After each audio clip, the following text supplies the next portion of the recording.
Welcome to my channel Fundu tales. एक गांव में रहती थी राजो बुढ़िया। वह घर में अकेली थी। पति की मृत्यु हो गई थी और बाल बच्चे भी न थे। राजो के आंगन में सेब और अखरोट के बहुत से पेड़ थे। राजो दिन भर भगवान शिव की पूजा करती थी। सेब और अखरोट बेचकर अच्छी गुजर-बसर हो जाती थी। राजो को बच्चों से बहुत नफरत थी। बच्चों को देखते ही वह डंडा लेकर मारने दौड़ती। बच्चे भी उसे बहुत चिढ़ाते थे।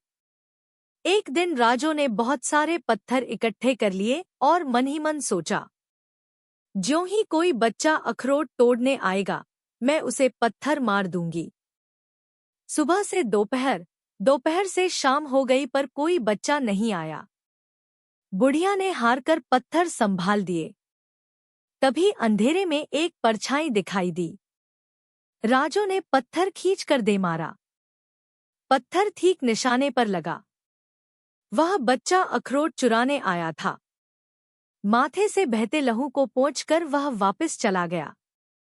राजो को बहुत खुशी हुई कि चलो एक दुश्मन तो कम हुआ। उसी रात सपने में उसने देखा कि भगवान शंकर दिव्य रूप में विराजमान है और उनके माथे से खून बह रहा है। माता पार्वती खून बहने का कारण पूछती हैं, तो वे कहते हैं, मेरी एक भक्तिन ने बच्चे को चोट पहुंचाई, वही दर्द मुझे हो रहा है। वह मूर्ख यह नहीं जानती कि बच्चों में ही ईश्वर का निवास होता है।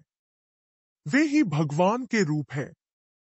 यह सपना देखते ही राजो की आंखें खुल गईं। उसे बहुत पश्चाताप हुआ। मारे दुख के वह बीमार पड़ गई। अगली सुबह गली के बच्चों ने देखा कि राजो बुढ़िया चुप है। गालियों की आवाज भी नहीं आ रही है। वे सब राजो से बहुत प्यार करते थे। एक बच्चा डरते डरते भीतर गया। बुढ़िया बुखार में तप रही थी। वह भागकर वैद्य जी को बुला लाया। कोई अपने घर से खिचड़ी बनाकर लाया तो किसी ने घर की सफाई कर दी। राजो चुपचाप बिस्तर पर पड़ी आंसू बहाती रही। वह जान गई थी कि सच्चा सुख मिलकर जीने में ही आता है। वे बच्चे, जो कल तक उसे चिढ़ाते थे, आज जीजान से सेवा कर रहे थे। कुछ ही दिनों में राजो भली चंगी हो गई। हाँ, अब वह राजो बुढ़िया नहीं रही थी। सभी बच्चे प्यार से राजो अम्मा कहने लगे थे। Please do like, share and subscribe Fundu tales.